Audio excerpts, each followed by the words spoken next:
테슬라 관련 투자 소식입니다. 테슬라, 독일 기가팩토리 지역민의 공개. 반발 여론 달래기. 미국의 전기차 업체 테슬라가 독일 기가팩토리의 오픈 기념 투어 행사에 지역 주민만 초청하기로 결정했다. 업계에 따르면 요르그 슈타인바흐 브란덴부르크 경제노동에너지 담당 장관은 내달 9일 열릴 테슬라의 독일 기가팩토리 오픈 투어 행사에 베를린과 브란덴부르크에 거주하는 주민들만 초청될 것이라고 말했다. 참석 가능한 인원은 3,500여 명이다. 독일 기가팩토리 투어 행사는 일론 머스크 테슬라 CEO에 의해 알려졌다. 일론 머스크 CEO는 10월 9일 독일 기가팩토리 오픈 투어 행사를 진행할 것이라 말했다. 테슬라 오픈 투어 행사에 지역 주민들만 초청하기로 하면서 지역 반발 여론을 불식시키기 위한 결정이라는 분석이 나오고 있다.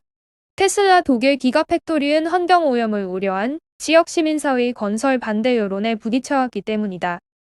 하지만 최근 독일 자연보호연맹이 추가 소송을 내지 않기로 하는 등 해결의 기미가 보이고 있고 브란덴부르크 환경규제 당국에 접수된 기가팩토리 관련 이의가 지난해 373건에 비해 이달 44건으로 감소한 상황이기 때문에 최종 승인이 곧 이뤄질 것이라는 분석이 힘을 얻고 있다.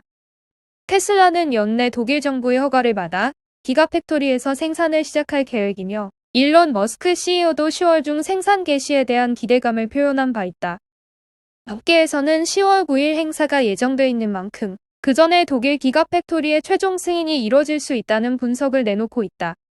한편 독일 기가팩토리는 테슬라의 유럽 전기차 시장 전초기지로 꼽힌다.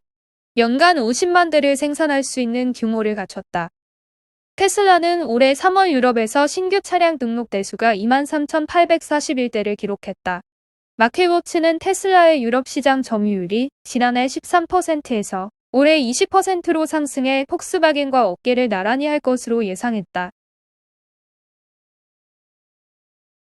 애플 관련 투자 소식입니다. 베일벗은 아이폰 13. 애플이 차세대 스마트폰 아이폰 13 시리즈를 공개했다. 새 애플리케이션 프로세서를 탑재해 속도를 높이는 등 성능을 크게 개선했다. 업그레이드 카메라도 눈에 띈다. 다만 전작과 비슷한 디자인 등 소비자들이 아이폰에 기대하는 혁신적 변화는 조금 모자라다는 평가도 나온다. 애플은 미국 캘리포니아 쿠퍼티노의 애플파크에서 스페셜 이벤트를 열고 아이폰 13을 선보였다. 54인치 아이폰 13 미니, 6.1인치 아이폰 13과 6.1인치 아이폰 13 프로, 6.7인치 아이폰 13 프로 맥스 등 총 4개 모델이다. 아이폰 13의 디자인은 전작인 아이폰 12와 크게 다르지 않다. 대신 성능을 크게 개선했다. 먼저 신형 AP-A15 바이오닉을 탑재했다. 애플이 자체 설계한 칩으로 6코어 중앙 처리 장치 등이 적용됐다. 이를 통해 경쟁 제품보다 50% 빨라졌고 배터리 수명도 전작보다 늘었다는 게 애플 측 설명이다. 카메라 기능도 향상됐다. 특히 새롭게 도입된 시네마틱 모드가 눈길을 끈다. 피사체에서 피사체로 초점이 옮겨가는 자동 초점 변경 기능이 영상을 영화의 한 장면처럼 보이게 해준다. 아이폰 13은 미국과 캐나다, 중국, 일본, 영국 등에선 24일 출시된다. 한국에선 10월 8일부터 구입할 수 있다. 가격은 아이폰 13은 109만원, 아이폰 13 미니는 95만원, 아이폰 13 프로는 135만원, 아이폰 13 프로 맥스는 149만원부터다. 애플은 아이폰 13과 함께 애플워치 7도 공개했다. 애플의 신제품은 국내외에서 큰 인기를 얻고 있는 삼성전자의 폴더블 폰, 갤럭시 Z와 스마트워치 갤럭시 워치 4와 경쟁할 것으로 보인다. 아이폰 13은 혁신보다는 개선에 초점을 맞췄다는 것이 대체적 평가다. 아이폰 중 처음으로 5G를 지원하고 외관 디자인도 새롭게 한 아이폰 12에 비해선 혁신이 부족하다는 지적이다. 외신들도 아이폰 12에 비해 크게 발전한 것은 없다고 평가했다. 애플은 아이폰 13을 공개한 뒤 주가가 1% 가까이 떨어졌고 국내 관련 부품사들의 주가도 요동쳤다. 카메라 모듈 공급사인 LG노텍은 15일 전날보다 5.27% 내린 21만 5,500원에 장을 마쳤다. 또 ITM 반도체는 3.34% 내린 44,850원에 마감했다. 증권업계는 애플의 신제품은 눈에 띄는 변화가 없다면서도 전작과 비슷한 수준의 가격과 전 세계적 5G 교체 수요 등을 고려하면 흥행 가능성이 있다고 보고 있다. 마이크로소프트 관련 투자 소식입니다. 마이크로소프트 600억 달러 규모 자사주 매입. 마이크로소프트가 분기 배당금을 11% 늘리고 600억 달러 규모 자사주를 매입하기로 했다. MS는 12년 연속으로 배당금을 확대하며 적극적인 주주 환원 정책을 펴고 있다. 블룸버그 통신에 따르면 MS는 이날 이사회에서 분기 배당금을 기존보다 0.06달러 늘려 주식 1주당 0.62달러를 지급하기로 결정했다. MS는 매년 9월 15에서 22일 분기 배당금을 발표한다. 2019년과 2020년에 이어 올해도 배당금을 11% 올려 3년 연속 10%대 인상률을 기록했다. MS의 배당금은 올해까지 12년 연속 증가했다. 올해 배당금 인상으로 MS의 배당 수익률은 0.8%대로 올랐다. 인상된 배당금은 오는 12월 9일 지급될 예정이다. 배당락일은 11월 17일이다. 배당락일 전날까지 주식을 매입해야 배당금을 받을 수 있다. 키스 와이스 모건 스탠리 애널리스트는 MS의 주당 순이익이 매년 10% 후반대 성장세를 보였고 배당금이 상향된 점을 고려하며 올해 투자자의 총 수익률은 20%에 달할 것이라며 MS의 목표 주가를 305달러에서 331달러로 상향 조정했다. MS는 이날 배당금 인상과 함께 발표한 600억 달러 규모의 자사주 매입 계획에 대해선 만료일을 두지 않아 언제든 종료할 수 있다고 밝혔다. 루시드 관련 투자 소식입니다. 미국 전기차 루시드, 서학개미 통큰 베팅, 모건 스탠리 고평가 vs 시티 테슬라 대항마. 미국 증시에 상장한 전기자동차 기업 루시드 그룹 주가가 최근에 큰 폭으로 하락했다. 그런데 국내 해외 주식 투자자는 주가 급락 직전에 루시드 주식을 대거 사들인 것으로 나타났다. 성장성에 초점을 둔 매수세로 풀이되는 가운데 미 증권가에서는 루시드를 향한 평가가 크게 갈렸다. 한국애탁결제원 증권정보 포털 세이브로에 따르면 국내 투자자는 지난 13일 하루 동안 루시드 주식을 5,600만 달러어치나 사들였다. 이날 투자자들의 해외 종목 순매수액 중 가장 큰 규모로 2위에서 9위 순매수액을 모두 합친 금액보다도 1,800달러나 더 많다. 투자자들의 시선이 루시드에 쏠린 건 지난 7월 26일 루시드 모터스가 스펙 합병을 통해 현재 루시드 그룹으로 재상장한 이후 처음이다. 재상장 첫날 주가는 전장보다 10.64%나 급등한 26.83달러에 마감했지만 이를 고점으로 주가가 지속 하락하자 투자자들의 관심은 사라졌다. 특히 주가는 지난 8월 12일부터 이달 초까지 총 15거래일 동안 단 하루를 제외하고 하락해 1일 주당 17.79달러까지 떨어지기도 했다. 종가 기준 고점 대비 손실률은 33.7%에 달했다. 갈수록 손실률만 불어나던 루시드에 국내 자금이 몰린 건 증권가에서 긍정적인 분석이 나온 영향으로 풀이된다. 미국 대형은행 시티그룹은 지난 9일 루시드의 투자 의견, 매수 등급을 부여하고 목표 주가를 28달러로 제시했다.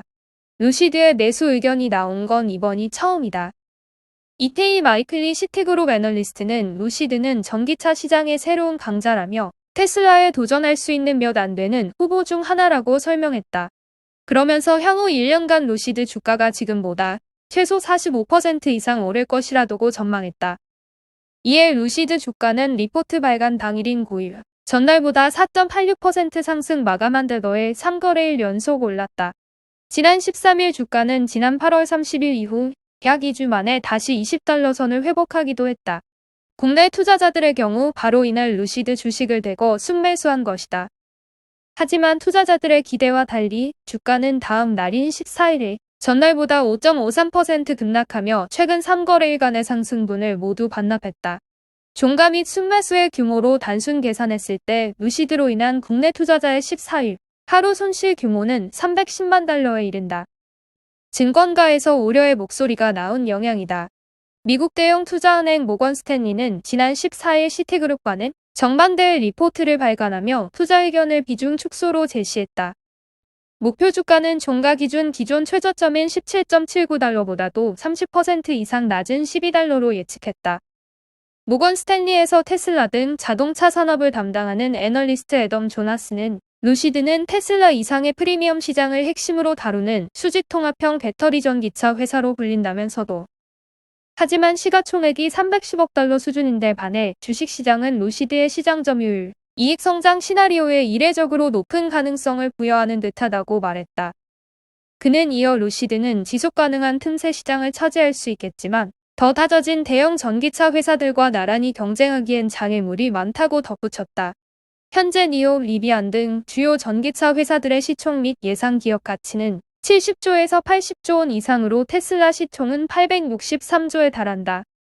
한편 루시드 주가가 떨어지는 와중에도 국내 투자자들은 14일 루시드 주식을 673만 달러어치 추가로 사들이며 저점 매수 베팅에 나섰다. 다만 매도액이 전날보다 289만 달러 늘어난 686만 달러를 기록하면서 전체적으론 소폭 순매도세를 보였다. 나녹스 관련 투자 소식입니다. 나녹스, 용인공장 반도체 칩 생산량 늘릴 것. 한국과 협업 강화. 혁신 의료용산 기업 나녹스가 연말 준공될 용인공장의 반도체 칩 생산 능력을 현재 임시 운영 중인 청주 공장보다 증설한다. 반도체 생산을 위한 클린룸 규모도 3배 이상 늘린다. 나녹스 창업자이자 회장인 란 폴리아킨과 에레즈 멜처 신임 CEO는 본지와 진행한 이메일 인터뷰에서 반도체 칩 튜브 생산 외에도 한국과 협업을 강화하겠다고 밝혔다. 나녹스는 기존 엑스레이보다 선명한 화질의 영상을 30배 빠른 속도로 촬영해 방사능 노출 시간을 30분의 1로 줄일 수 있는 엑스레이를 제조하는 업체다. 크기와 무게는 기존 기기의 5분의 1 수준이어서 작은 병원, 의료 사각지대 등에서도 활용할 수 있다. 요지마그룹과 SKT, 후지필름, 폭스콘 등이 투자하기도 했다. 나녹스는 SKT의 투자에 이어 한국과 협업을 본격화했다. SK하이닉스 반도체 클러스터 인근 12,000제곱미터 부지에 상설 공장을 건설하고 있다. 폴리아킨 회장은 핵심 부품인 램즈 반도체 칩 및 튜브의 생산 거점으로 한국을 택했다. 청주의 모든 임시 에미 겜레스 생산 시설은 용인 공장 건설이 완공되면 이전한다. 용인의 칩 생산 능력이 청주에서보다 늘어날 것이라 설명했다. 청주 공장은 월 300개의 웨이퍼에 달하는 부분 생산 능력을 갖췄고 제품 라인에 따라 웨이퍼당 50에서 150개의 칩을 생산할 수 있다. 폴리아킨 회장은 반도체 생산을 위한 클린룸 규모도 청주 공장의 3배 이상으로 증설할 예정이라 덧붙였다. 한국과 협업은 튜브 제작에서도 이어지고 있다. 나녹스가 사용하는 튜브는 세라믹과 유리로 제작된다. 세라믹 튜브는 한국 제조업체가, 유리 튜브는 이탈리아 업체가 생산한다. 폴리아킨 회장은 세라믹과 유리 튜브는 X선 처리량 면에서 유사하다. 목표는 가능한 한 빨리 차세대 고출력 튜브를 충분한 많은 양을 확보하는 것이라 강조했다. 조립을 맡을 곳으로 한국도 후보로 보고 있다고 했다. 폴리아킨은 조립은 대만 폭스콘에서 진행할 계획이었으나 코로나 팬데믹으로 인해 이스라엘의 다게시로 변경했다며 올해 말이나 내년 1분기에 조립 회사를 늘릴 예정인데 한국과 대만, 인도 등을 후보지로 보고 있다고 설명했다. 나녹스는 엑스레이 기기 공급은 물론 해당 영상을 판독하는 클라우드 운영하고 이를 바탕으로 한 빅데이터 분석까지 사업 모델로 삼았다. 이를 위해 지브라 메디컬 등 AI 기업들과 협업도 활발히 하고 있다.